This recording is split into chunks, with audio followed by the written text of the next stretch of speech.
Return the dress, Mom texted. The same dress I bought with my first paycheck before my stepfather slammed me against the doorframe for refusing to call him Dad. I hadn't set foot in that house for 11 years. But when I showed up for Grandma's funeral, everything cracked open. The woman who birthed me couldn't even look me in the eye, yet she had the audacity to demand back the one thing that symbolized my freedom. Standing in that chapel, watching them erase me from the family narrative, I realized some debts can't be forgiven, only collected. My name is Sierra Lane, and at 32, I'd built a life my mother couldn't even imagine.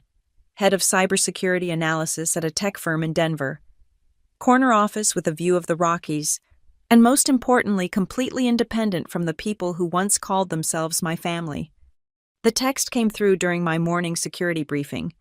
I'd assigned Mom a special ringtone years ago, a sharp, clinical beep that matched our relationship. I almost ignored it, but something made me look.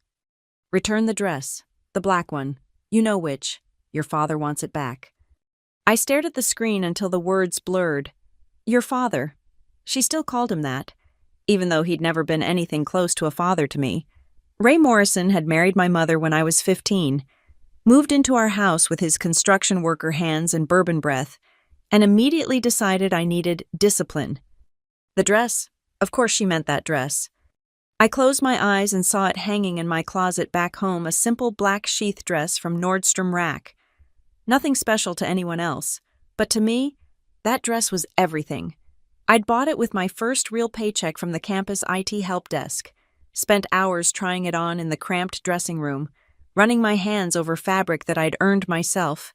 No handouts, no strings, no conditions. Ms. Lane, my junior analyst, Marcus, was looking at me with concern. Should we continue with the penetration test results? I pocketed my phone. Give me 5 minutes. In the bathroom. I splashed cold water on my face and tried to process. Mom hadn't texted me in 8 months. The last time was to ask if I could help out with Ray's dental surgery. I'd sent the money, like always. $4,000 for root canals and crowns, transferred without a thank you or follow-up. Before that, it was my half-brother's community college tuition. Before that, the roof repairs.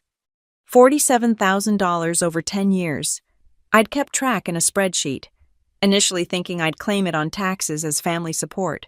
But we both knew what it really was: guilt money, hush money, the price of keeping my existence at a comfortable distance. And now she wanted the dress. I pulled out my phone and started typing a response, then deleted it, started again, deleted. What could I possibly say? That she had no right, that Ray had forfeited any claim to my life when he shoved me into that doorframe, that calling him my father made me want to throw my phone across the bathroom. Instead, I wrote nothing. Let her wonder. Back in the conference room, I threw myself into the security audit with unnecessary intensity, but my mind kept drifting to that night 11 years ago. August. Sticky Denver heat. The kitchen smelling like Ray's cigarettes and Mom's nervous energy. I'd just graduated high school, was 2 weeks from leaving for college on a full scholarship I'd earned through countless late nights debugging code and perfecting essays. Ray had been drinking nothing new there. He'd made some comment about me thinking I was too good for this family, now that I was heading to some fancy college. I'd ignored him, like always, but then he'd stood up, pointed that thick finger at me. When I'm talking to you, you look at me and say, "Yes, sir, you hear me?" "I hear you, Ray." That's when everything shifted. "Ray, I'm Ray now, not Dad." I'd never called him Dad. Not once in the 3 years he'd lived in our house. He wasn't my dad. My dad had died when I was 2. Left behind nothing but a few photos and a last name Mom seemed eager to forget. "You've never been my dad," I said quietly, still not looking up from my laptop. The kitchen chair scraped against linoleum, Mom's sharp intake of breath, then his hand on my laptop screen, slamming it closed, nearly catching my fingers. "Your mother and I have fed you, clothed you, kept a roof over your ungrateful head. I've had a job since I was 14. I buy my own clothes. I pay for my own phone. What exactly?" That's when he grabbed my arm and yanked me up from the chair. Mom stood frozen by the sink, dish towel in her hands, watching as Ray dragged me toward the kitchen door. "You want to disrespect me in my own house?" "This isn't your house." I tried to pull away. "This is my father's house. His name is still on the deed. You're just the guy, Mom." The doorframe caught me right between the shoulder blades. Pain shot down my spine as Ray held me there, his face inches from mine, breath hot with beer and rage. "You apologize right now, or you can find somewhere else to live." I looked past him to Mom. She was still holding that dish towel, wringing it between her hands. Our eyes met for just a moment before she looked away. "Let her go, Ray," she said softly, so softly it barely counted as defending me. "She's leaving for college soon anyway." He released me with a shove that sent me stumbling. "Not under my roof, she's not unless she shows some respect." That night, I packed everything I could fit in my car: clothes, laptop, the few photos of my real father, and that black dress still in its Nordstrom bag, with the receipt tucked inside. I left while they were at church the next morning, crashing on friends' couches until the dorms opened 2 weeks later. Mom called once, a week after I'd left. "You need to apologize to Ray. He's willing to let you come home if you just say you're sorry." "For what?" I'd asked. "For being disrespectful, for causing trouble, for making things difficult." I'd hung up on her. It was the last real conversation we'd had in 11 years. Now, sitting in my Denver office, successful beyond anything they could have imagined, she wanted the dress. The audacity of it made my hands shake. My phone buzzed again.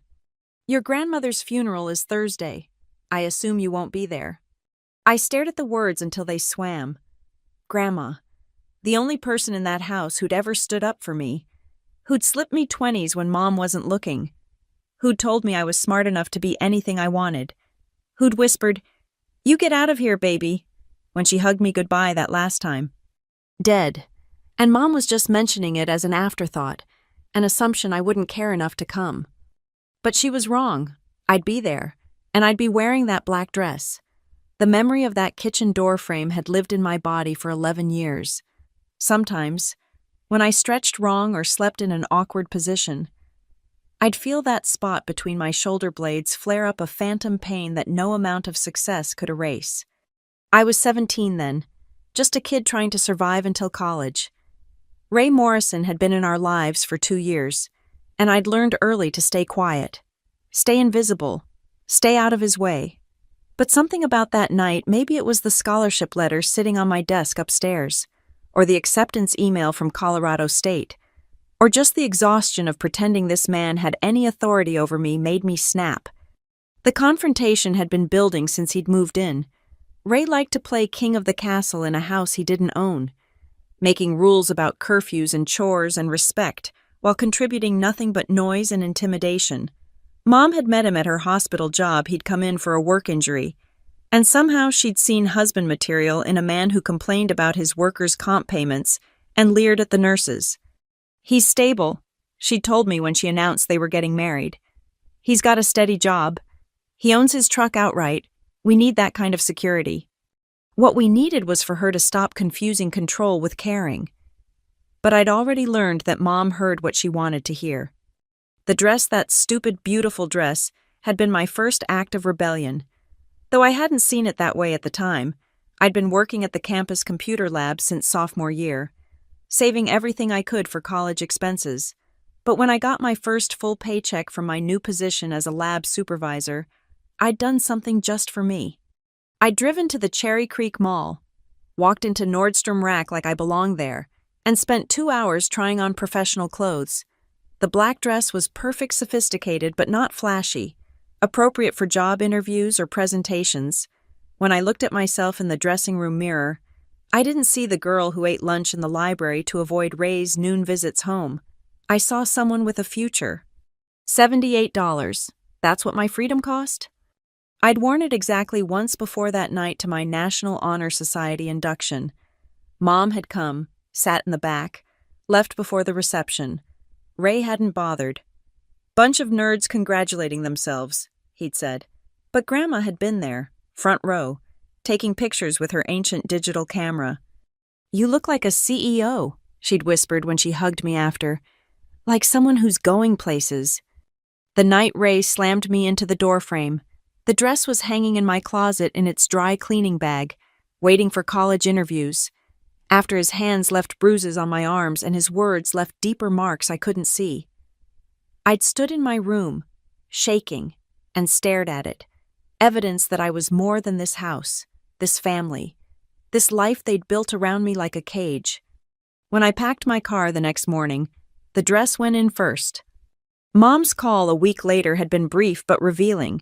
She'd framed it as concern, but I could hear Ray coaching her in the background. "Tell her she needs to show respect. Tell her this is what happens when kids think they're too smart. Tell her she's not getting any help for college unless she apologizes." "I don't need your help," I'd said. "I have a full scholarship." "That won't cover everything. Books, food, housing. I'll figure it out." And I had work-study jobs, summer internships, sharing textbooks, living on ramen and cafeteria leftovers. I'd made it work because the alternative was crawling back to that house and calling Ray Dad like he'd demanded. Like my actual father had never existed. Like respect could be beaten into someone instead of earned. The dress became my armor.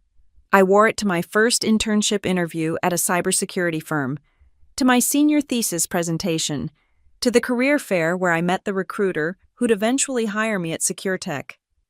Every time I put it on, I remembered that I'd bought it myself, chosen it myself, saved it from a house where nothing really belonged to me. Freshman year, living in the dorms, I'd sometimes wake up in a panic, thinking I heard Ray's truck in the parking lot, but gradually, the fear faded into something else: determination. While my classmates were partying, I was in the computer lab, learning programming languages like they were escape routes. While they were pledging sororities, I was building a network of professors and mentors who saw my potential. Mom reached out sporadically those first few years, always when she needed something. Could I help with Ray's truck payment? They were behind on utilities. My half-brother Tyler needed school supplies. She never asked how I was doing, never mentioned the night I left, never acknowledged that her husband had driven her daughter from her home. I sent money when I could, hating myself for it but unable to fully cut the cord. Each transfer came with a sick feeling in my stomach, but also a twisted sense of power. I was the one with resources now. I was the one they needed. The dress went everywhere with me, from my cramped dorm room to my first shared apartment to my eventual one-bedroom in Capitol Hill. It survived 5 moves, 3 job changes, and countless dry cleaning cycles. Sometimes I'd catch sight of it in my closet and remember 17-year-old me, buying it with such hope, having no idea it would become the symbol of everything I'd overcome. Ray never apologized. Of course he didn't. Men like Ray don't apologize. They just wait for the world to bend to their will. Mom never apologized either, though her silence was its own kind of statement. She'd chosen her side that night in the kitchen, and we'd all been living with the consequences ever since. But Grandma had called me the morning after I left. I was sitting in my friend Sarah's kitchen, trying not to cry into my coffee, when my phone rang. "You did the right thing," she'd said without preamble. "Don't you dare go back there. You're stronger than all of them put together." "I don't feel strong," I'd admitted. "Strength isn't about feeling it, baby. It's about doing what needs to be done even when you're scared, and you're doing it." She'd sent me cards every month that first year of college. Little notes of encouragement tucked inside with $20 bills I tried to refuse and couldn't.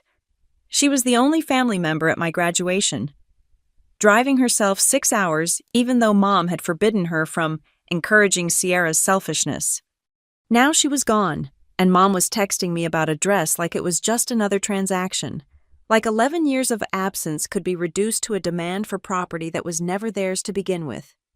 I looked at the photo on my desk, Grandma and me at graduation, both of us beaming, me in my cap and gown and yes, that black dress underneath. She'd insisted on taking me to dinner after, to a fancy restaurant where she'd ordered champagne even though she didn't drink.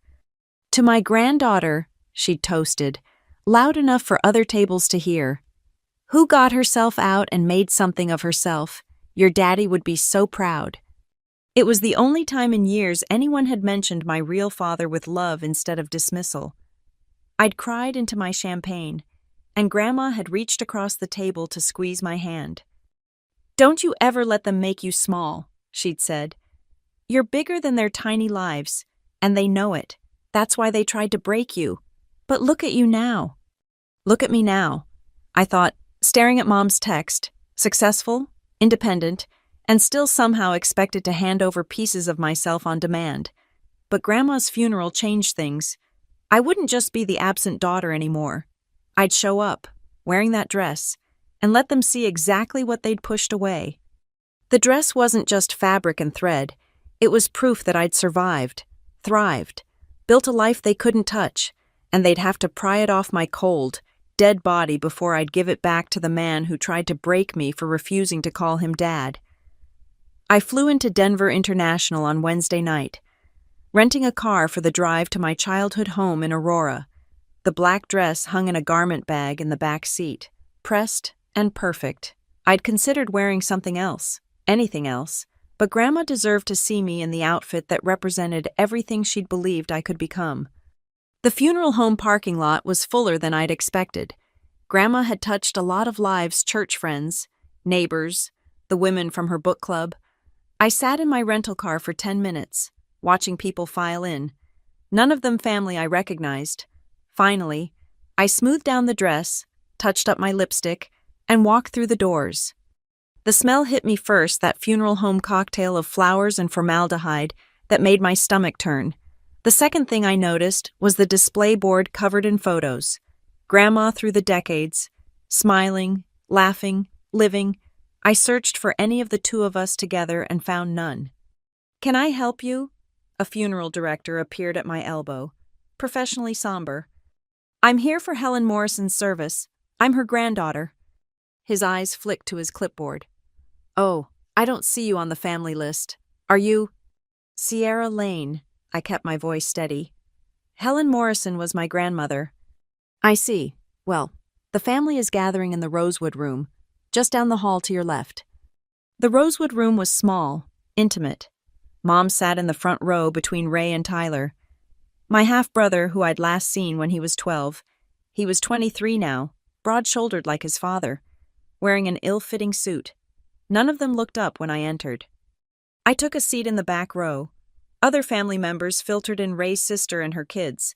Some distant cousins from Mom's side I barely remembered. They all glanced at me with varying degrees of recognition and discomfort before looking away. The service was starting in 15 minutes. I watched Mom accept condolences, watched her dab at her eyes with tissues, watched her lean into Ray's shoulder for support. The grieving daughter, supported by her loving husband. It was a performance worthy of an award. "Sierra." A soft voice made me turn. Aunt Patricia, Mom's younger sister, stood in the aisle. She'd moved to California years ago, smart enough to put distance between herself and the family dysfunction. "Hi, Aunt Pat." She sat beside me, studying my face. "You look good, honey, successful." "Thanks, I'm doing well. I heard Grandma used to brag about you, said you were some kind of computer genius, making good money out in Denver. She talked about me." Patricia's laugh was bitter. "Only when your mom wasn't around. You know how that goes." I did know. The family dynamics hadn't changed, just calcified into harder patterns. "The dress looks nice," Patricia added quietly. "I remember when Grandma told me about it, how proud you looked wearing it at some school thing." So Grandma had shared that moment, kept it alive in the family memory even if Mom tried to erase me. The knowledge made my throat tight. The funeral director appeared at the front of the room. "If everyone could take their seats, we'll begin momentarily." Patricia squeezed my hand before moving to sit with other relatives. I stayed in the back, invisible, forgotten, exactly where they'd placed me. The service began with a pastor I didn't recognize talking about Helen Morrison as if he'd known her intimately. He spoke of her devotion to family, her love for her daughter and son-in-law, her joy in her grandson. Singular. One grandson. Tyler. I existed in the erasure, in the space between words. in the careful editing of a life to fit the narrative they'd all agreed upon. When the pastor called for family members to share memories, Mom stood first. "My mother was my best friend," she began, voice trembling. "She supported me through everything, especially when I remarried and blended our family. She loved Ray like a son and Tyler like her only grandchild." The words hit like physical blows. I watched Mom's performance, watched her revise history in real time, in her version. There was no eldest daughter driven from home, no granddaughter who'd made Grandma proud, no fracture in the perfect family portrait. Ray spoke next, calling Grandma Mom with an easy familiarity that made my skin crawl. He talked about how she'd welcomed him into the family, how grateful he was for her acceptance. Tyler mumbled through a short speech about Grandma attending his baseball games. "Are there any other family members who'd like to speak?" the pastor asked. I stood. The room shifted, a collective intake of breath as heads turned. Mom's face went white, then red. Ray's jaw clenched, but I was already walking to the front, my heels clicking on the funeral home carpet.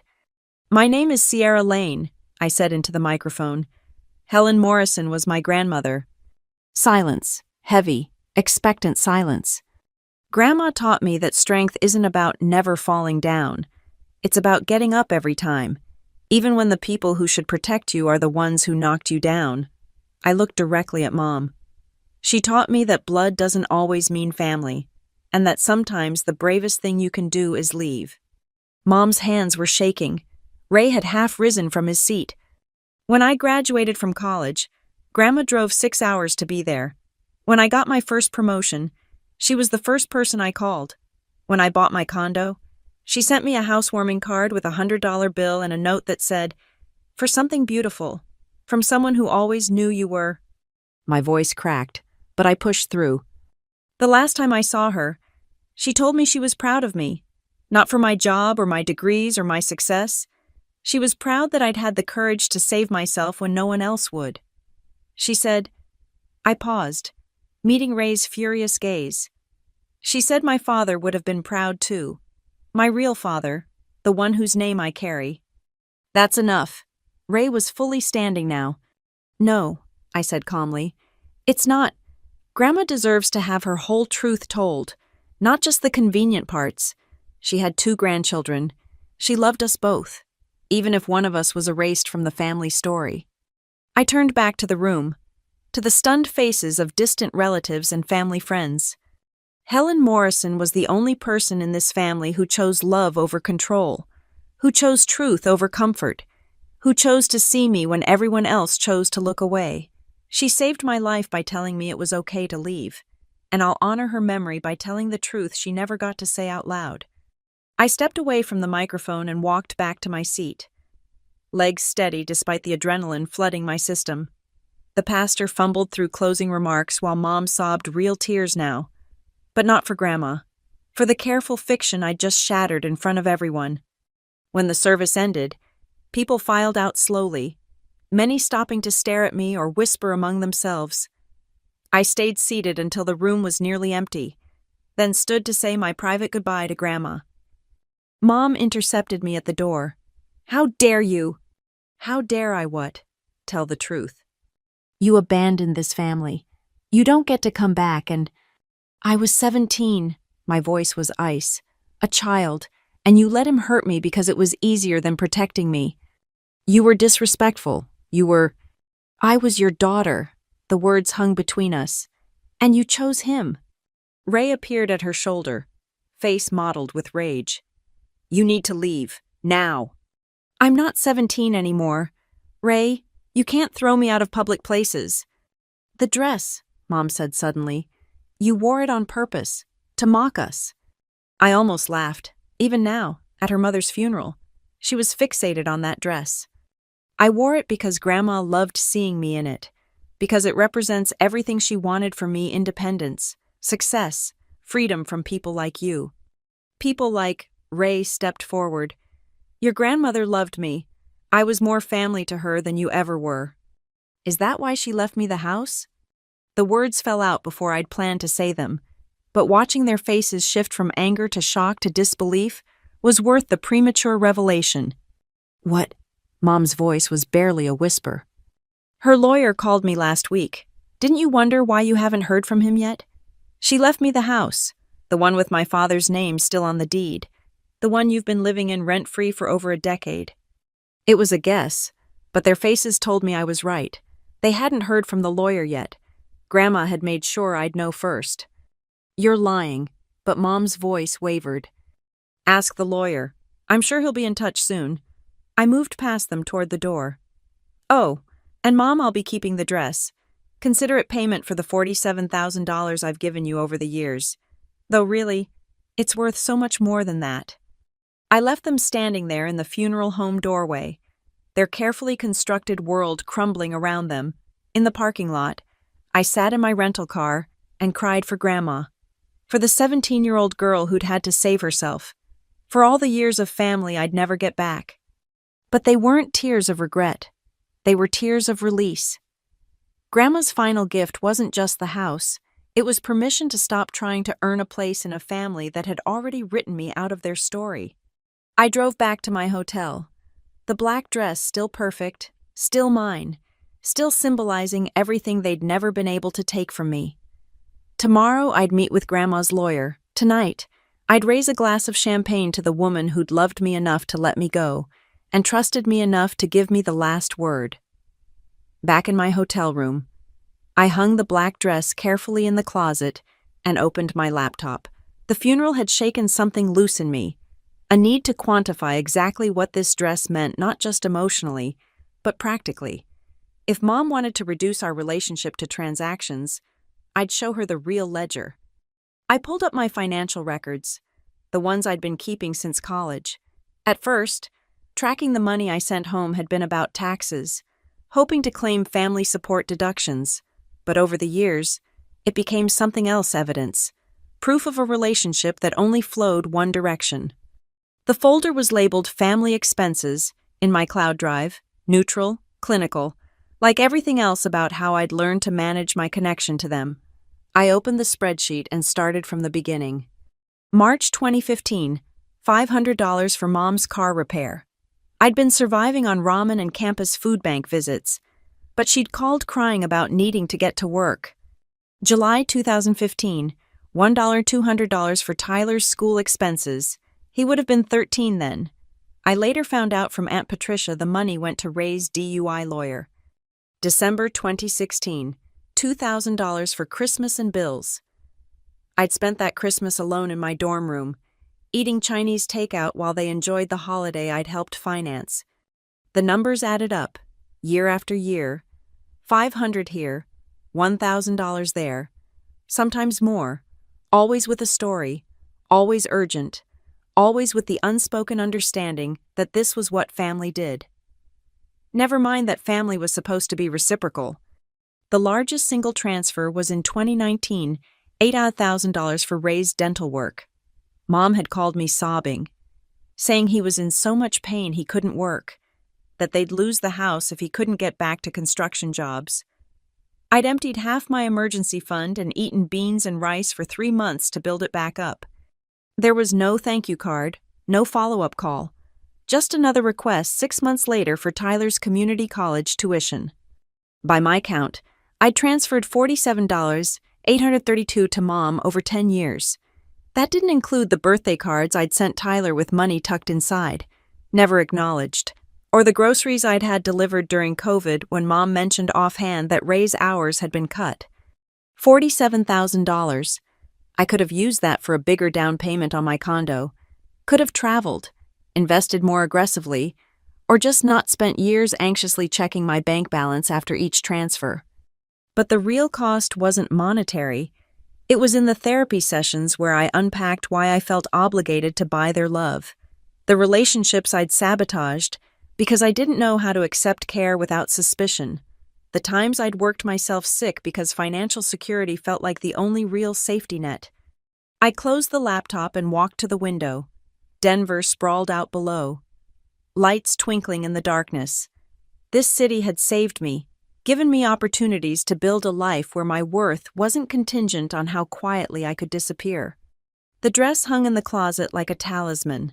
$78 at Nordstrom Rack in 2013. The first thing I'd ever bought that was purely for future me, not survival me. When I wore it to that National Honor Society induction, I'd felt like I was wearing possibility itself. Mom's fixation on it made more sense now. It wasn't about the dress. It was about what it represented. Every time I succeeded while wearing it, I proved that their narrative was wrong. I wasn't the disrespectful daughter who needed Ray's firm hand. I was the girl who'd gotten out, who'd made something of herself without their help in spite of their harm. My phone buzzed. A text from an unknown number. "This is Tyler. Mom gave me your number. Can we talk?" I stared at the message. Tyler had been 12 when I left, caught in the crossfire of a war he didn't start. Part of me wanted to protect him from the truth. The other part remembered that protection without honesty was just another cage. I'm at the Hampton Inn downtown, room 412. 20 minutes later, there was a knock on my door. Tyler stood in the hallway, looking uncomfortable in his funeral suit. He was taller than Ray now, but carried himself with the same uncertain energy I remembered from his childhood, always trying to take up less space than his body required.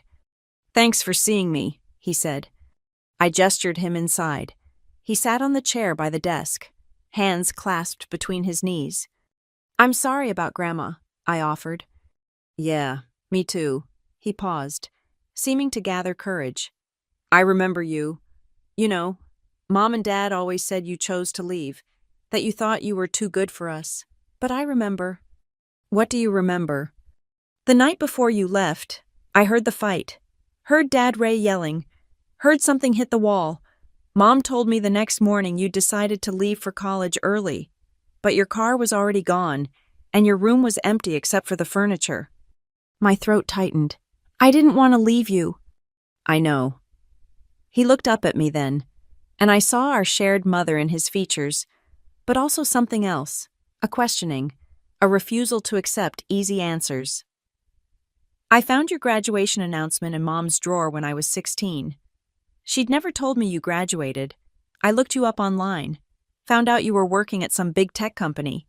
Started to wonder what else they hadn't told me." "Tyler, Grandma used to talk about you when they weren't around, said you were brilliant, that you'd made something of yourself. She showed me pictures once you in that black dress at some work thing. You looked happy, successful, nothing like the selfish brat Dad always described." The dress, even in secret, it had been telling my story. "I'm not here to turn you against them," I said carefully. "You don't have to. I'm 23. Sierra, I see how they are. I've been seeing it for years." He laughed bitterly. "You know Dad makes me call him sir. Still, even now, and Mom just watches, like she always has." "Why are you still there?" "Where else would I go?" "I barely finished community college. Work part-time at a warehouse. Dad says I'm lucky he lets me stay rent-free, though I pay for groceries and utilities, says I should be grateful." I saw myself in him then trapped by circumstances and the insidious voice that said this was what family meant, but also saw the difference. He was questioning it, pushing back in small ways, looking for cracks in the foundation. "The house," I said suddenly. "Grandma left it to me." His eyes widened. "Seriously?" "I just found out. Haven't decided what to do with it yet." "Dad's gonna lose his mind. He's been talking about selling it after Grandma died, using the money to buy a truck for his new contracting business." Of course he had. Ray had been spending inheritance money in his mind before Grandma was even buried. "Tyler, can I ask you something? What do you know about my father, my biological father?" He shifted uncomfortably. "Not much. Mom doesn't talk about him. There's no pictures or anything.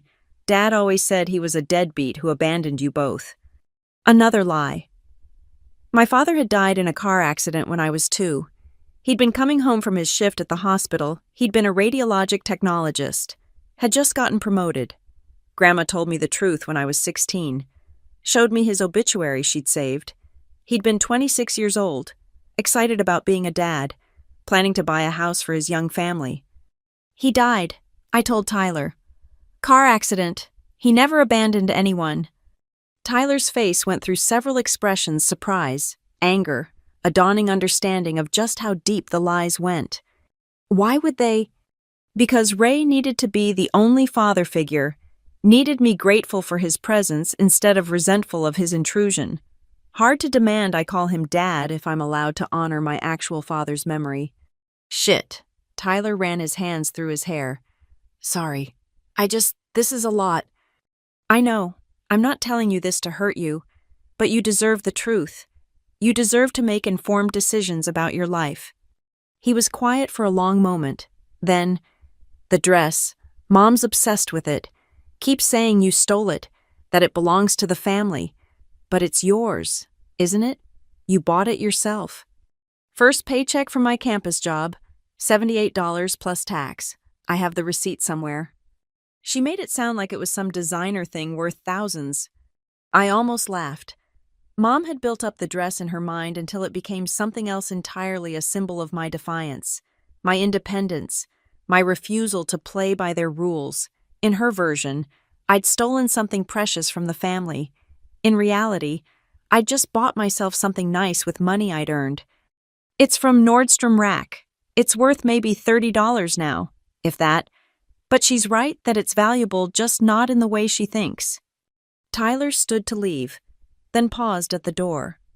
Grandma left me something too, a letter. Haven't opened it yet, but I think maybe it's time I did.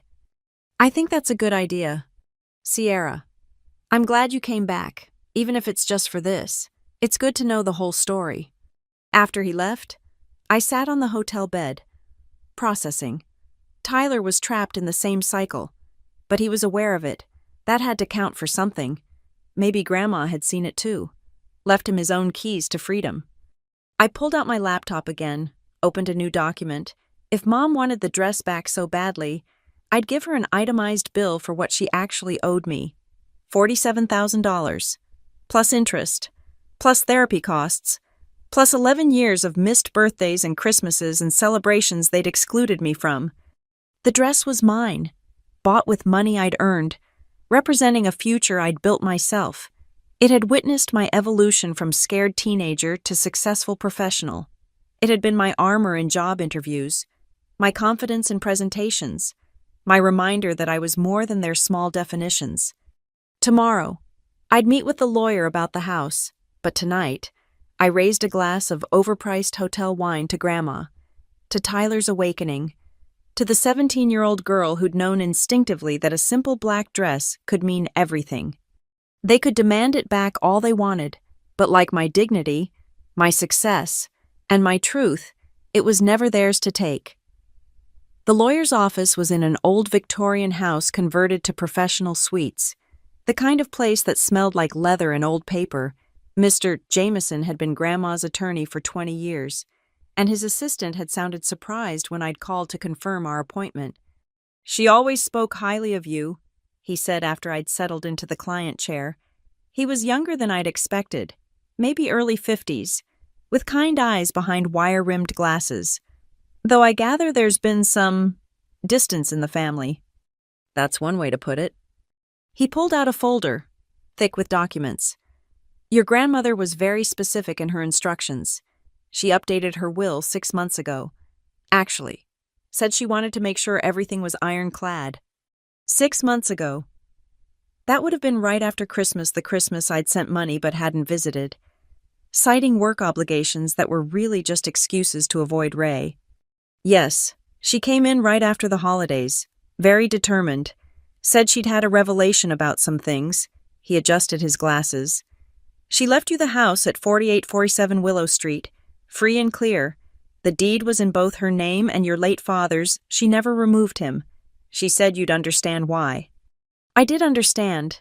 It was Grandma's way of keeping my father's presence in the family asset, of acknowledging the inheritance that should have flowed naturally from parent to child if he'd lived. There's more, Mr. Jameson continued. She also left you this. He pulled out an envelope, my name written across it in Grandma's shaky handwriting. And there's a safety deposit box at First National. Here's the key and authorization. I took the envelope and key with trembling hands. What about the rest of the family? Your mother receives her china set and jewelry box. Your half-brother Tyler gets $5,000 for educational purposes, and her car. Mr. Morrison, your stepfather, isn't mentioned in the will. He's going to contest this. He can try, but as I said, your grandmother was very specific. She had me draft language explicitly stating that the house was to go to you as the child of her deceased son, restoring the inheritance that would have naturally passed from him. It's legally bulletproof. I thought about Ray's plans to sell the house, fund his new business venture with money he'd already counted as his. The rage would be volcanic. There's one more thing, Mr. Jameson said. Your grandmother included a provision that if anyone contests the will, they forfeit their portion entirely. It's called a no-contest clause, fairly common in situations where family dynamics are complicated. Smart. I thought Grandma had known exactly how they'd react and planned accordingly. I left the office with the envelope unopened, the key heavy in my pocket. First National was 2 blocks away, and I walked slowly, trying to process it all. The house alone was worth at least $400,000 in the current market, a life-changing inheritance that Grandma had protected for me despite 11 years of absence. The bank manager led me to the safety deposit box room, giving me privacy once the box was retrieved. I sat at the small table, staring at the metal container that held whatever Grandma had thought important enough to lock away. Inside were documents: my father's death certificate, his college diploma, photos I'd never seen of him holding baby me. There was also a small velvet box containing his wedding ring and a folded letter dated just 6 months ago. My dearest Sierra, if you're reading this, then I'm gone, and you've finally come home. I've watched you build your life from afar, proud beyond words, but heartbroken at the distance between us. Your mother will never admit she was wrong, and Ray will never acknowledge what he took from you, but I need you to know that I saw it all. The night you left, I was awake. I heard the fight, heard him slam you into that doorframe, heard your mother's silence. I should have intervened then, should have stood up to them both. My greatest regret is that I let fear keep me quiet when you needed an advocate. The house belongs to you, it always should have. Your father would have wanted you to have it, to have something solid in this world. I've kept his name on the deed all these years as a reminder that you have a claim here, no matter what stories they tell. I've been putting money aside for Tyler, hoping to help him the way I couldn't help you, but I see now that he needs truth more than cash. Whatever you decide about the house, please help him understand that there are other ways to be in this world than afraid. You asked me once why I stayed close to them after what they did. The truth is, I was selfish. I wanted to see my grandchildren, even if one was kept from me. But I also stayed to bear witness, to remember the truth when everyone else was content with lies. That black dress you bought, I remember when you wore it to your NHS induction. You looked like your father that night, confident and capable and ready to take on the world. I knew then that you'd be okay, that you'd save yourself since we'd failed to save you. Don't give it back, sweetheart. Don't give any of yourself back to people who never deserved you in the first place. All my love. I sat in that small room and cried for her, for my father, for all the years we'd lost to other people's pride and cruelty. When I finally opened her letter to Tyler, it was shorter but no less powerful. Tyler, the truth matters. Ask your sister. Love. Grandma. I gathered everything back into the box, keeping my father's ring and the photos, but leaving the rest for now. There was something else I needed to do. Back at the hotel, I opened my laptop and started writing. Not the itemized bill I'd planned last night, but something different. A blog post on my rarely used Medium account, titled "The $78 Dress: A Story About Family, Money, and What We Really Inherit." I wrote about buying the dress with my first paycheck, about wearing it as armor in a world that wanted me small, about sending $47,000 to a family that couldn't send love in return, about a grandmother who died protecting my inheritance from the people who should have protected me. I didn't use their names, changed enough details to maintain plausible deniability, but anyone who knew us would recognize the story. More importantly, Other people trapped in similar cycles might recognize themselves. The post went live at 4 p.m. By 6 p.m., my phone was exploding. Mom, take it down now. Ray, you ungrateful bitch. You'll be hearing from my lawyer. Tyler, holy shit, Mom's losing it. But also, thank you. Aunt Patricia, about damn time someone told the truth. Unknown number. Is this Sierra? I went to school with you. Your story made me cry. I left home at 17 too. Thank you for sharing this. By 10 p.m., the post had been shared hundreds of times. Comments poured in from others who'd bought their own versions of my dress thrift store interview suits, graduation shoes, first cars that meant freedom, people who'd learned that family was about choice, not blood, and that sometimes the price of peace was everything you had to give. Mom called at midnight. I almost didn't answer, but something made me pick up. You've ruined everything, she said without preamble. I told the truth. Your version. You don't know what I've been through, what I've had to. I know you chose him over me. That's all that matters. I chose stability. I chose keeping the family together. You chose wrong. The silence stretched between us, years of unspoken things crowding the connection. The house, she finally said. You can't really mean to take it. It's already mine. Grandma made sure of that. We'll contest it. Ray knows lawyers. Read the will. Mom, you contest it. You lose everything. Even the china set you're getting gone. Is it worth it? Another pause. I could hear her breathing.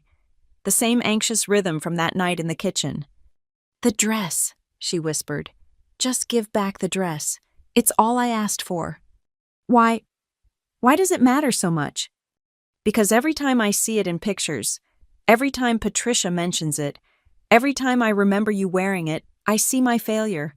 I see the daughter who got away, who made something of herself without us. Do you know how that feels? Yes, I said simply. I know exactly how it feels to be failed by your mother. She hung up. I sat on the hotel bed, still in the black dress I'd worn to the lawyer's office, and pulled up the blog post stats. Over 1,000 shares now. Messages from strangers finding courage in my story. A DM from a reporter asking if I'd be willing to be interviewed for a piece on family estrangement and financial abuse. The dress had done its job once again, given me the strength to tell my truth, but it had become bigger than just my story. It was every first-generation success story, every child who'd saved themselves, every person who'd bought their own armor with money no one could take back. Tomorrow, I'd drive by the house, my house, and decide what to do with it. Tomorrow, I'd figure out how to help Tyler escape his own cage. Tomorrow, I'd start the legal proceedings to protect what Grandma had left me.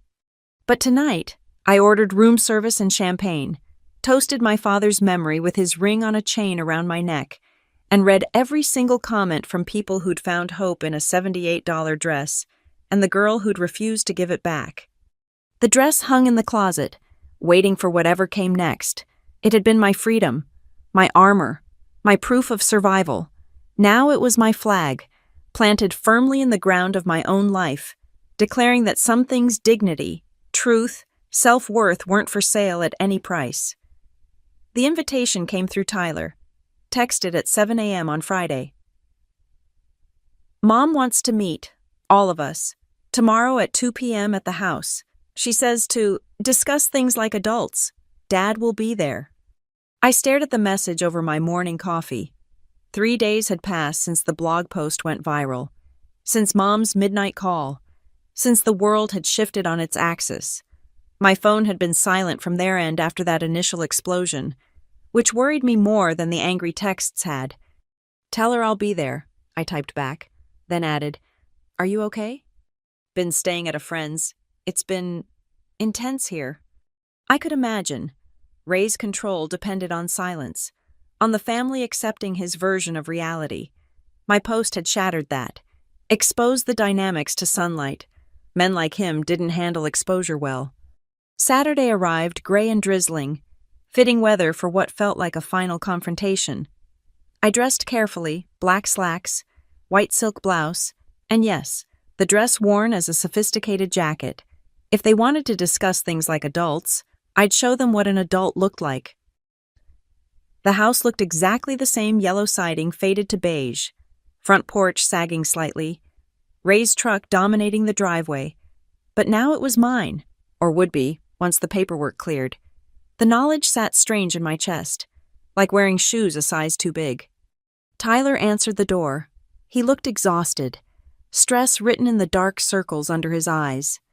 "They're in the living room," he said quietly. "Been arguing all morning about strategy."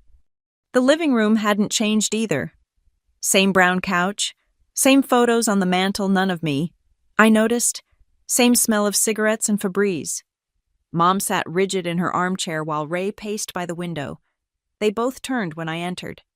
"Sit," Ray commanded, pointing to the couch. I remained standing. "I'm fine here, thanks."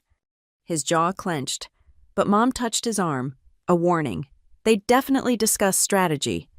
"Sierra," Mom began, her voice forcibly calm, "we need to discuss this situation rationally." "Which situation?" "The inheritance. The blog post. The $47,000 I've given you over the years."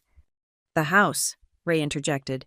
"You can't seriously intend to throw us out of our home." "Your home." I pulled out my phone, showed them the email from Mr. Jameson confirming the deed transfer was in progress. "According to the county records, it's about to be my home. Has been in my family since before you ever entered it." "Your family," Ray's voice rose. "I've been more family to your mother than my dead father. Is that what you were going to say?" Silence. Mom looked at her hands. Tyler shifted uncomfortably by the door. "Here's what I don't understand," I continued, keeping my voice steady. "You had everything you wanted. I was gone, out of your hair, living my life. I still sent money whenever you asked. I stayed away like you clearly preferred. So why the dress?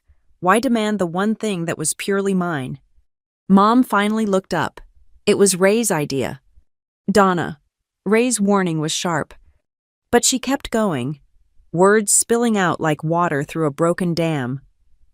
"He saw that photo Patricia posted on Facebook. You at some tech conference, wearing the dress, standing at a podium.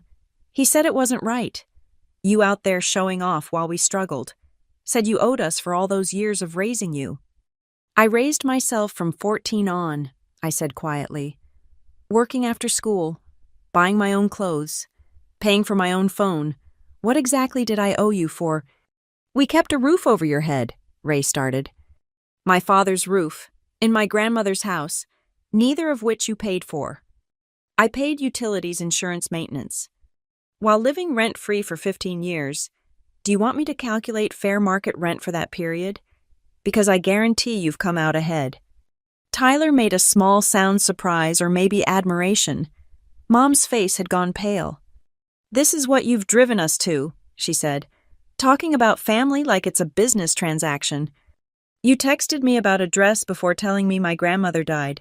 You've been treating our relationship like a transaction for over a decade. Because you abandoned us." The words hung in the air. Finally, the real accusation. "I was 17, I said, a teenager, and he," I pointed at Ray, "assaulted me, slammed me into a doorframe because I wouldn't call him Dad, and you watched. You chose him over protecting your child. You were disrespectful." "I was a child." My voice cracked despite my control. "Your child. And you let him put his hands on me because it was easier than standing up to him." "That's not I never—" Mom was crying now, but they were tears of frustration, not remorse. "You don't understand what it was like. Single mother, working full-time, trying to keep everything together. Ray offered stability. Ray offered control dressed up as care. And you were so desperate for someone else to make decisions that you didn't notice when control became abuse." "Abuse." Ray stepped forward. "I never abused anyone. I provided discipline to a spoiled brat who—" "Stop." Tyler's voice cut through the room. We all turned to look at him. "Just stop. Sierra's right. We all know she's right. I've watched you bully Mom for years, control every dollar, every decision. And Mom, you let him. You let him drive Sierra away, and you've let him keep me trapped here. Tyler. Mom reached out to him, but he stepped back. I read Grandma's letter, he continued. She told me to ask Sierra for the truth. Well, I did. And you know what I learned? That my whole life has been built on lies. That I have a sister who succeeded despite you. Not because of you. That the man I've been forced to call Sir for 23 years is just a bully who found a vulnerable woman and her kids to control. Ray's face had gone purple. You ungrateful little... What are you going to do? Ray throw me out? Newsflash, the house isn't yours anymore. None of this is yours. You're just a parasite who's been living off my mother's fear and my grandmother's patience. The silence that followed was deafening. Mom sobbed quietly while Ray stood frozen, perhaps for the first time realizing that his kingdom was built on sand. Here's what's going to happen, I said, pulling out the documents I'd brought. I'm not going to evict you immediately. You'll have 90 days to find alternative housing. That's more than the law requires. But despite everything, I'm not cruel. 90 days, Mom gasped. Where will we go? That's for you to figure out. You're adults. As you wanted to discuss things like adults. Ray's got his contracting business. You've got your job at the hospital. Between the two of you, you should manage. And if we contest the will, Ray's voice was cold, then you get nothing. No 90 days, no china set for Mom, no car for Tyler, nothing. Your choice. I turned to Tyler. You're welcome to stay while you figure things out. The house is big enough, and your family, the kind that matters. Tyler nodded, tears in his eyes. Thanks. This isn't over, Ray said. You can't just... It is over.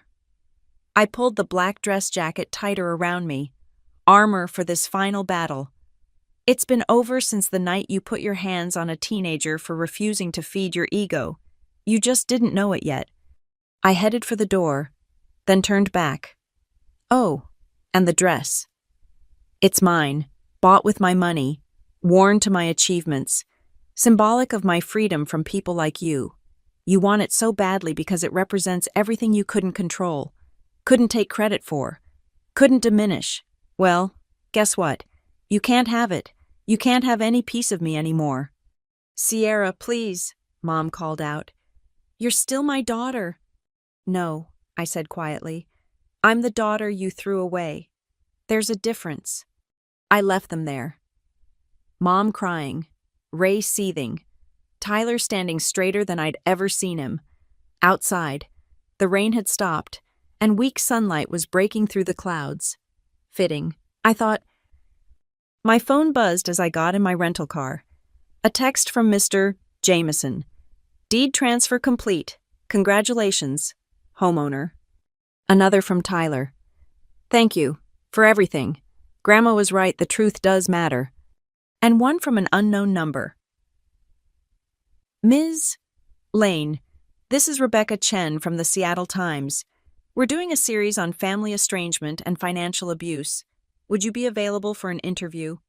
I sat in my car outside my childhood home, my house now, and considered the future. In 90 days, it would be empty of their presence but full of possibility. Maybe I'd sell it. Use the money to help Tyler get established somewhere healthy. Maybe I'd renovate it. Exorcise the ghosts with fresh paint and new memories. Maybe I'd donate it to a program for young people escaping abusive homes. The dress jacket was warm around my shoulders, a reminder of how far I'd come. From a scared 17-year-old buying her first professional outfit to a successful woman refusing to apologize for her success. It had witnessed every step of my journey, and it would witness whatever came next.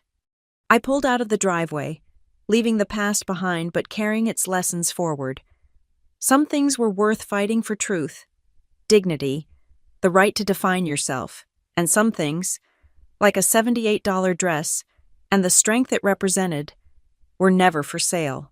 The meeting had been their idea, but the aftermath was mine to orchestrate.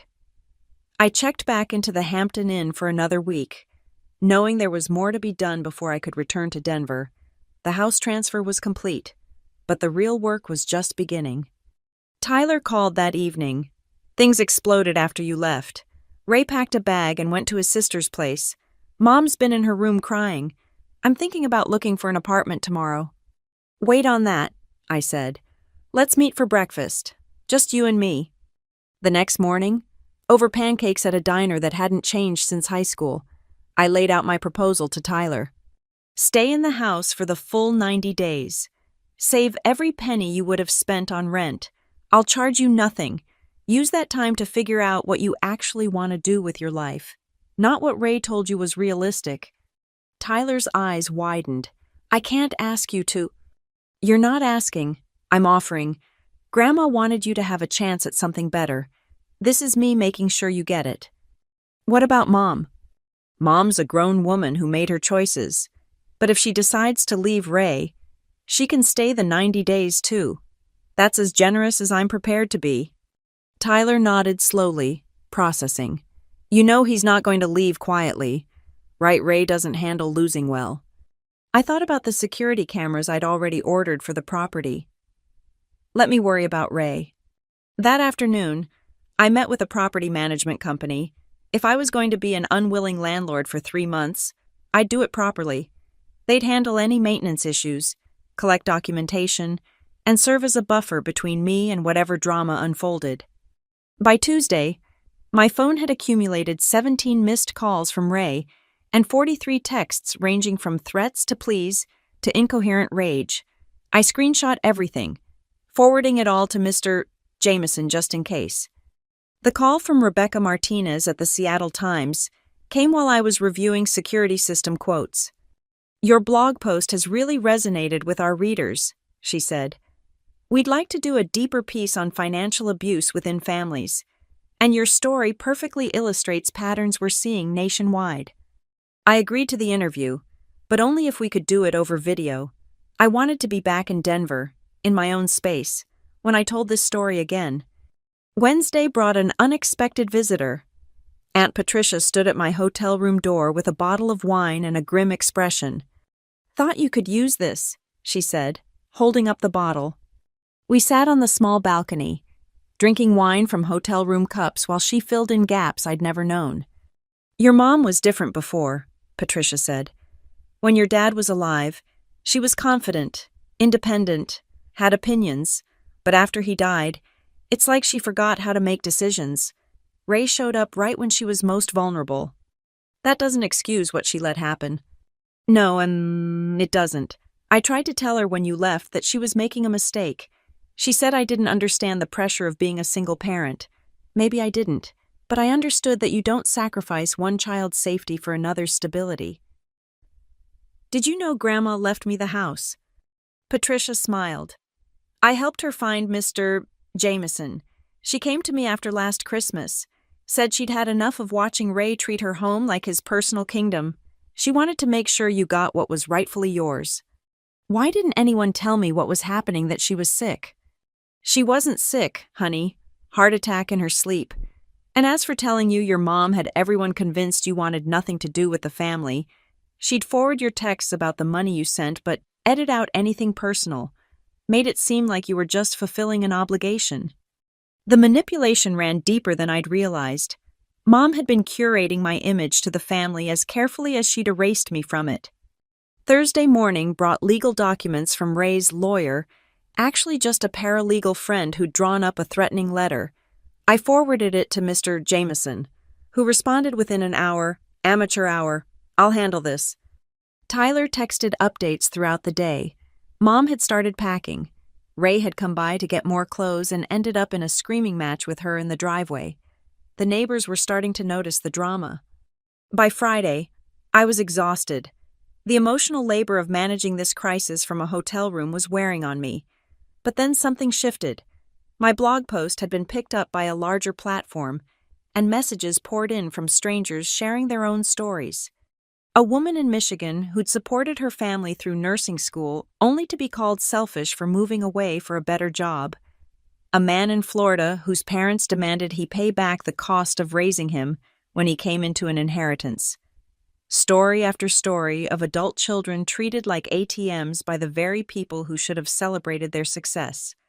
I started a spreadsheet, tracking common themes, financial abuse, emotional manipulation, the weaponization of family values to justify exploitation. By the time I finished, I had enough data for a dozen articles. That evening, Tyler called with news. Mom left, packed up this morning, and went to stay with her friend Carol. She left Dad Ray a note saying she needs time to think. How do you feel about that? Honestly relieved. Maybe without him constantly in her ear, she'll remember who she used to be. Maybe, I said, though I doubted it. Some people were too comfortable in their cages to ever really leave them. Saturday was supposed to be my last day in town, but something made me drive by the house one more time. Ray's truck was in the driveway, and I could see him through the window, pacing and gesturing wildly on the phone. I parked across the street and called Tyler. Is he supposed to be there? No, Mom took her key back, and I changed the locks yesterday like you suggested. Call the police, report a break-in. I'm recording everything from here. What followed was almost anticlimactic. 2 patrol cars arrived within 10 minutes. Ray tried to bluster his way through an explanation, claiming he still lived there, that this was all a misunderstanding. But Tyler calmly showed the officers the deed transfer, explained the 90-day notice, and mentioned the changed locks. Ray was escorted off the property with a warning about trespassing. He shot me a look of pure venom as he drove away, but I felt nothing. No fear, no anger, just a tired sort of vindication. That night, I sat in my hotel room wearing the black dress one last time on this trip. I'd built an entire life in clothes bought with my own money, achievements earned with my own effort, in spaces where no one could slam me into door frames for speaking my truth. The dress had been my first declaration of independence, purchased with hope and worn with defiance. Now it was just a dress well made, classic, a little worn at the seams but still perfectly mine. The power had never been in the fabric. It had always been in the girl who refused to give it back. My phone buzzed with a text from Tyler. Found something in Grandma's room. She had a box of photos of you, from graduation, your first job, that tech conference. Mom must have sent them to her over the years. Want me to save them for you? Yes, I typed back, throat tight with unexpected emotion. So Mom had shared those moments with Grandma, even while erasing me from the family narrative. People were complicated, I realized, capable of cruelty and care in the same breath, of love and betrayal intertwined like DNA strands. But understanding didn't mean forgiving, and forgiveness didn't mean forgetting. I'd spent 11 years building a life that didn't require either. Tomorrow I'd fly back to Denver, back to my real life. The interview with the Seattle Times would run next week, possibly sparking more stories, more connections, more truth-telling. The house would sort itself out with Tyler as my eyes and ears. Ray would rage and threaten and eventually slink away to find some other family to terrorize. Mom would either find her backbone or remain bent forever. None of that was my responsibility anymore. I pulled out my laptop and started writing a follow-up blog post. The dress is just a dress.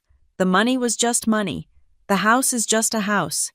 But the story of a girl who bought her freedom for $78 and refused to sell it back at any price, that's what matters. That's what lasts. That's what can't be taken away, no matter how hard anyone tries. To everyone who messaged me this week, your dress matters. Your freedom matters. Your truth matters. Don't give it back. Not for family. Not for guilt. Not for any amount of money. Some things aren't for sale. Keep your receipts. Tell your stories. Wear your armor. And never, ever apologize for surviving. I posted it at midnight, watching the first comments roll in. By morning, I'd be home. The black dress would go back in my closet, waiting for the next presentation, the next milestone, the next moment when I needed to remember who I was and how far I'd come. But its work here was done. I'd stood in my childhood home wearing my own success and told the truth they'd tried to bury with me at 17. I'd refused to give back what was mine, not just the dress, but my dignity, my story, my right to exist without apology. Grandma would have been proud, back in Denver. I tried to return to normal life, but the reverberations from that week in Aurora kept coming. My blog post had gone viral, really viral. Major news outlets were picking up the story, framing it as part of a larger conversation about family financial abuse and the hidden costs of toxic relationships. My work inbox was flooded with interview requests, and my personal email overflowed with stories from others who'd lived similar experiences. I spent evenings reading through them, seeing my own pain reflected in hundreds of variations. Then came the call that changed everything. Ms. Lane, this is Sandra Phillips from the Denver District Attorney's Office. We've received some concerning information about your family situation, particularly regarding an incident from 2013. My stomach dropped. What kind of information? A neighbor of your mother's, Mrs. Chen, came forward after reading your story in the Times. She has video footage from her security camera that she believes captured an assault. She says she's held on to it all these years, waiting for you to come forward. Mrs. Chen. I barely remembered her, an elderly woman who lived across the street, always tending her garden. She'd waved at me sometimes when I'd leave for school, but we'd never really talked. What exactly does the video show? I asked, though I already knew. It appears to show an adult male forcing a teenage girl against a doorframe. The audio is limited, but it's concerning. We'd like you to come in and review it. Help us determine if you'd like to pursue charges. Charges. Criminal charges against Ray. The possibility had never even occurred to me. I'd been so focused on surviving, then thriving, that justice had seemed like an impossible luxury. The statute of limitations.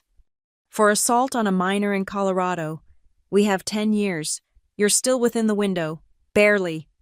I agreed to meet with them the following Monday, then sat in my living room trying to process this development. Somewhere out there, Mrs. Chen had kept evidence of the worst night of my life, waiting for me to be ready to use it. Tyler called an hour later, breathless. Sierra, you need to know Ray's been calling around, trying to get people to write character statements for some kind of legal thing, and Mom called me crying, begging me to ask you not to do whatever you're planning. I haven't decided anything yet, I said truthfully. But Tyler, there might be video evidence of that night, of what Ray did. Silence. Then good. I hope you bury him. The weekend passed in a blur of legal research and soul-searching. Part of me wanted to let it go, to move forward without looking back.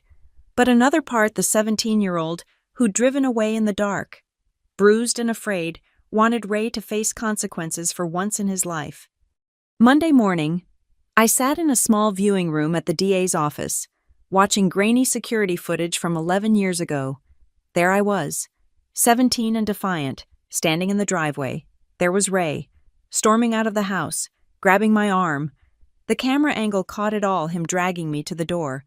The moment of impact, my body hitting the frame. It's assault, clear as day, the ADA said. With the video evidence and your testimony, we have a strong case.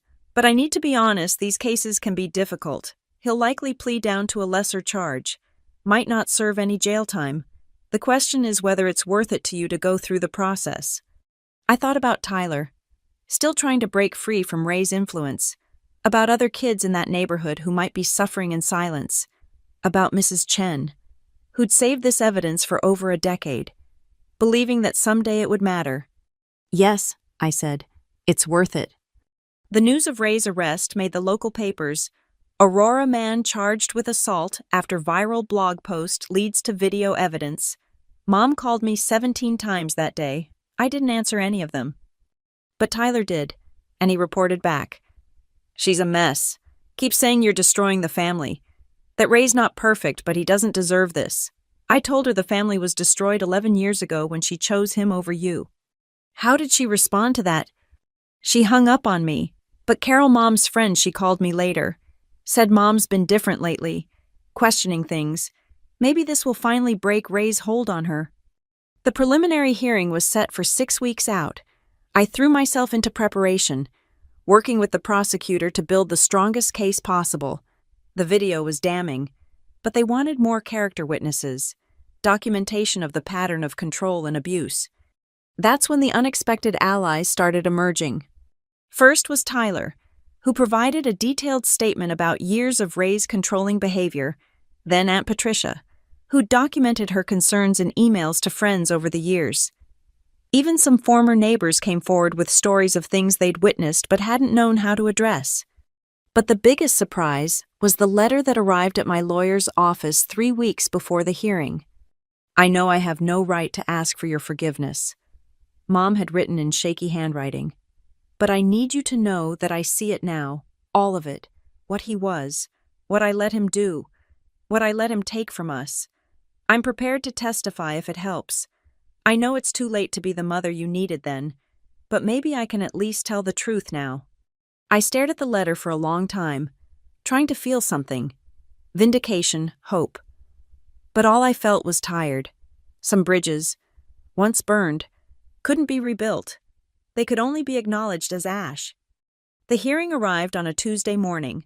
I wore a charcoal suit professional, serious, adult, but underneath, I wore a black silk blouse that had been cut from the same bolt of fabric as the dress. A friend who worked in fashion had helped me track it down, a small piece of continuity with the girl who'd bought her first armor. Ray looked smaller in the courtroom, older. His lawyer tried to paint the video as a misunderstanding, a moment of parental discipline taken out of context, but the footage spoke for itself. So did Tyler's testimony about the pattern of control. So did the neighbors who'd come forward. And then Mom took the stand. She looked fragile, diminished, like grief had hollowed her out from the inside, but her voice was steady as she recounted that night, admitting she'd stood by and watched, too afraid of losing her security to protect her child. "I failed my daughter," she said, looking directly at me for the first time in years. "I chose my own comfort over her safety, and I've been paying for that choice every day since, even if I was too stubborn to admit it." Ray's face went purple as she continued, detailing years of financial control, emotional manipulation, and the ways he'd systematically isolated our family from support systems. It was the testimony of a woman finally waking up from a long, terrible sleep. In the end, Ray took a plea deal, 18 months probation, anger management classes, and a permanent restraining order keeping him away from both Tyler and me. It wasn't the dramatic justice my 17-year-old self might have wanted, but it was something, a record, accountability, truth spoken in a court of law. Outside the courthouse, Mom approached me tentatively. "Sierra, Don't," I said gently but firmly. "I'm glad you told the truth. I'm glad you're getting help. But we can't go back. Too much has happened." She nodded, tears streaming down her face.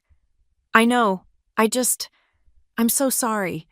And I'm so proud of who you've become, despite everything." "Not despite," I corrected. I became who I am because I had to. Because you and Ray left me no other choice." Tyler was waiting by my rental car, a duffel bag at his feet. He was moving to Denver, starting fresh with a job at a tech startup I'd helped him connect with. The house would be sold. The proceeds split according to Grandma's will, giving him enough for a real start. "You ready?" I asked. "Yeah, just thank you for everything, for showing me there was another way to live." As we drove away from Aurora, I thought about circles closing and new ones beginning. The dress that started it all was retired now, hanging in my closet like a museum piece, but its work was done. It had carried me from scared teenager to successful adult, from silence to truth-telling, from victim to whatever I was now survivor seemed too small a word. The blog had become a book deal. The story had become a movement. The $47,000 had become evidence in a civil suit my lawyer was building. But most importantly, the 17-year-old girl who'd bought a dress with her first paycheck had become a woman who understood that some things were worth more than money, more than family peace, more than comfortable lies. She'd learned that sometimes the most expensive thing you could do was stay silent, and the most valuable thing you could own was your own truth. Worn like armor, black as night and twice as strong, the meeting request came through my assistant on a Thursday morning, 6 months after the hearing. "Your mother would like to schedule a time to meet. She says it's about the house sale and some items of your grandmother's." I stared at the message, surprised she'd gone through professional channels rather than trying to text or call directly. Maybe she was finally learning about boundaries. Schedule it for next Tuesday, 2 p.m., at the Marriott downtown, I told my assistant. Conference room B, and please arrange for security to be present. Tyler had warned me she'd been trying to reach out through him, but he'd held firm. He was thriving in Denver, sharing an apartment with 2 other young professionals, taking night classes in computer science. The sale of the house had given him breathing room to figure out who he was without Ray's shadow looming over every decision. Tuesday arrived crisp and bright. I dressed carefully, a navy suit this time, professional armor for a different kind of battle. In my briefcase, I carried the folder I'd been assembling for months' bank statements, transfer records, a printed copy of every text message asking for money over the past decade. Mom was already waiting when I arrived, and the sight of her stopped me short. She'd lost weight. Her hair was its natural gray, and she wore a simple cardigan instead of the overdone outfits Ray had always insisted on. She looked smaller, older, more real than I'd seen her in years. "Thank you for seeing me," she said quietly. I sat across from her, the conference table between us like a moat. "You said this was about Grandma's things." "Partly." She pulled out a manila envelope. "These are the items from her safety deposit box that belong to your father. I knew she'd want you to have them." I took the envelope but didn't open it. "And the other part?" She pulled out her checkbook, hands trembling slightly. "I've been going through my finances. Now, I found records of all the money you sent over the years, $47,832. "That's correct. I want to pay you back." I leaned back, studying her. "With what money and why now?" "The house sale, after Tyler's portion and the legal fees, left me with about $60,000. I've been staying with Carol, working extra shifts. I don't deserve to keep money that was taken from you under false pretenses." "It wasn't taken. I sent it willingly." "Did you?" Her eyes met mine, clearer than I'd seen them in years. "Or did I manipulate you with guilt and the illusion of family obligation while giving nothing in return?" The honesty was jarring. This wasn't the mother I knew, the one who spoke in justifications and revisions. "What happened to you?" I asked. She almost smiled.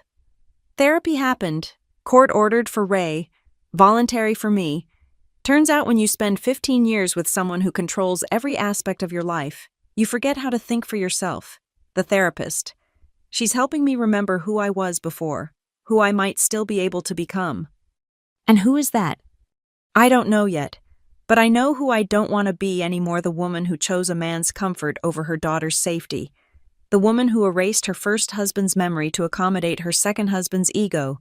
The woman who," her voice cracked, "who stood in that kitchen and watched her teenage daughter get hurt and did nothing." I let the silence stretch, processing this version of my mother accountable, self-aware, seemingly genuine in her regret. "The money," she continued, writing out a check. "It's not enough. Nothing could be enough. But it's what I can do now." "I don't want your money."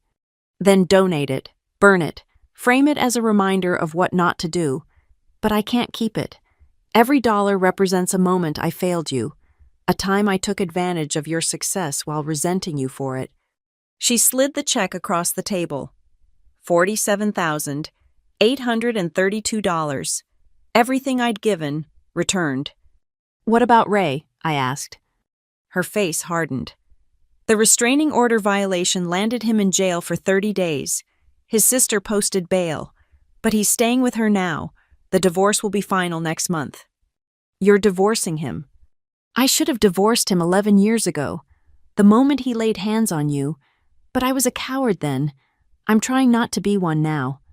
I picked up the check, studying it. This money had meant so much at different times, survival for them, resentment for me, evidence of a relationship that only worked in one direction. Now it was just paper and numbers.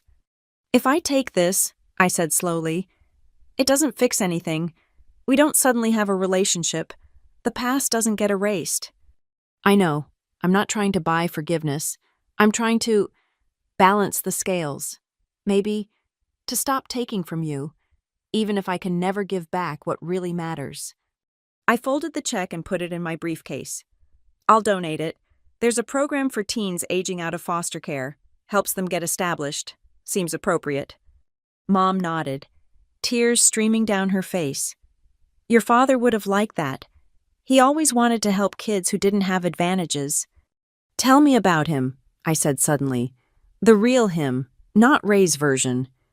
For the next hour, she talked about David Lane, respiratory therapist, amateur guitarist, the man who cried when I was born and spent hours just holding me, who'd been driving home from a double shift to help pay for their new house when a drunk driver ran a red light, who'd been planning to take me to the zoo that weekend for the first time. He would have been so proud of you, she finished. The way you stood up for yourself, the career you built, the person you became. He was like that, determined, principled. You get that from him. I wish I remembered him. You were so young, but sometimes, the way you'd set your jaw when you were concentrating, or how you'd hum while working Pure David, Ray hated those moments, I think because they reminded him that you were never really his to control. We sat in silence for a moment, sharing the grief of what should have been a father who lived, a mother who protected, a family that chose love over control. I should go, Mom said finally, gathering her purse. Thank you for seeing me, for listening. Mom, I called as she reached the door. She turned, hope flickering in her eyes. I'm glad you're getting help. I hope you find who you're supposed to be. Maybe, she said softly.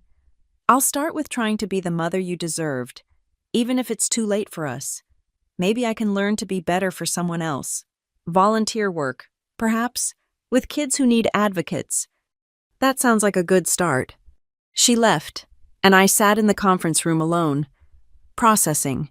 The check in my briefcase felt heavier than its paperweight $47,000 worth of complicated history, converted into hope for kids who needed what I'd had to provide for myself.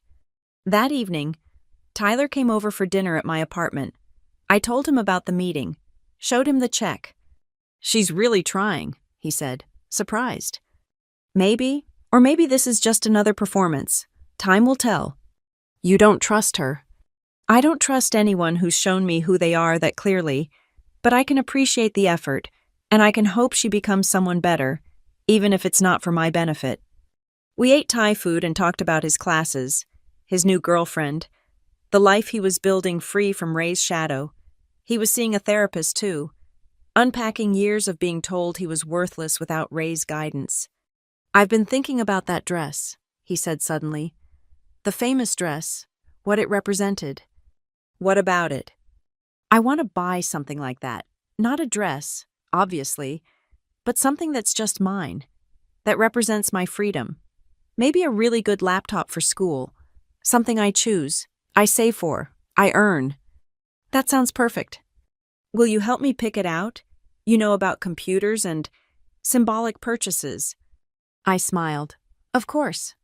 After he left, I sat at my desk and wrote a letter to accompany the donation check. I told them about a 17-year-old girl who'd bought a dress with her first paycheck, who'd been forced to leave home for refusing to call a violent man dad, who'd built a life anyway. I asked them to use the money for kids facing similar impossible choices, who needed their own version of a $78 dress, something that belonged only to them, that represented a future beyond their current circumstances. Then I opened the envelope Mom had given me. Inside were photos of my father I'd never seen, his hospital ID badge, a guitar pick, and a letter he'd written to me before I was born. My little one, you're not even here yet, but I already love you more than words can say. I promise to protect you, to support your dreams, to make sure you always know your worth. The world can be hard sometimes, but you'll never face it alone. Love, Dad. I cried then, for the protection I'd never received, the support I'd had to find elsewhere, the promises broken by a drunk driver on a random Tuesday night, but also for the strength I'd found anyway, the dreams I'd supported myself, the worth I'd learned to recognize without anyone's validation. The black dress hung in my closet, retired, but not forgotten. It had done its job. carrying me from victim to survivor to whatever I was, now someone who could sit across from her mother and accept a check for $47,000 without flinching, who could help her brother choose his own freedom symbol, who could donate blood money to help other kids escape. Tomorrow, there would be new challenges. The book was almost finished. The speaking engagements were picking up. The civil suit against Ray was moving forward. But tonight, I held my father's letter and felt the weight of inherited strength, the kind that couldn't be taken away by door frames or demands, or the price of family peace. Some things weren't for sale. Some things couldn't be returned. And some things, like the truth, like dignity, like the right to your own story, were worth everything you had to pay to keep them. The civil suit concluded on a rainy Thursday in April, nearly a year after everything began. Ray had fought it initially, hiring lawyers he couldn't afford, making threats he couldn't follow through on. But security footage, bank records, and witness testimonies have a way of making even the most belligerent people face reality. The judge awarded me $30,000 in damages, not the full amount I'd sought, but enough to make a statement. Ray was also ordered to pay my legal fees and issued a permanent injunction against contacting me or Tyler. He'd aged visibly during the proceedings, his bluster replaced by a sullen acceptance that his kingdom had crumbled. I donated the settlement money to the same program that had received Mom's repayment. The director called to thank me personally, telling me they'd use the funds to create the Independence Award, a grant for young adults escaping abusive homes to purchase professional clothing for job interviews. "We're calling it the Black Dress Fund," she said. "After your story, is that okay?" "It's perfect," I told her, throat tight with emotion. The book released in June to reviews that called it searingly honest and a necessary examination of family financial abuse. The tour took me to 15 cities, where I met hundreds of people who'd lived variations of my story. They brought their own symbolic items: a secondhand briefcase, a community college ID card, a pair of shoes that had walked them out of hell. Tyler came to my Denver launch, bringing his girlfriend and the laptop he'd bought himself, top of the line, paid for with his own money from his new job as a junior developer. He was taking night classes in cybersecurity, following a path I'd helped illuminate, but walking it entirely on his own terms. "I've been accepted to the bachelor's program," he told me after the reading. "Full-time, starting in fall. I'm giving notice at the warehouse next week." "That's amazing. How are you feeling about it?" "Terrified, excited, free," he grinned. "I finally get why you held on to that dress. When you buy your own future, no one can take it back." Mom didn't come to the launch, but she sent a card: "Proud of you, proud of your truth, working on my own, M." Patricia told me Mom had started volunteering at a domestic violence shelter, using her experience to help other women recognize the signs of financial control. She was living in a small apartment now, working full-time, attending therapy twice a week, building something that might eventually resemble a life. The speaking engagements grew from bookstores to conferences. I found myself on panels about economic abuse, talking to rooms full of social workers and policymakers about the hidden ways families can trap their children in cycles of exploitation. The dress always came with me, carefully folded in my suitcase, though I rarely wore it anymore. It had become more symbol than clothing, more talisman than armor. One evening, after a particularly intense panel at a women's leadership conference, a young woman approached me. She couldn't have been more than 20, clutching a worn backpack. "I'm leaving tomorrow," she whispered. "My family. It's like your story, but different. They control everything, take my paychecks, tell me I owe them for raising me. But I've been saving secretly. I bought interview clothes at Goodwill. I have a job lined up 2 states away." "You're brave," I told her.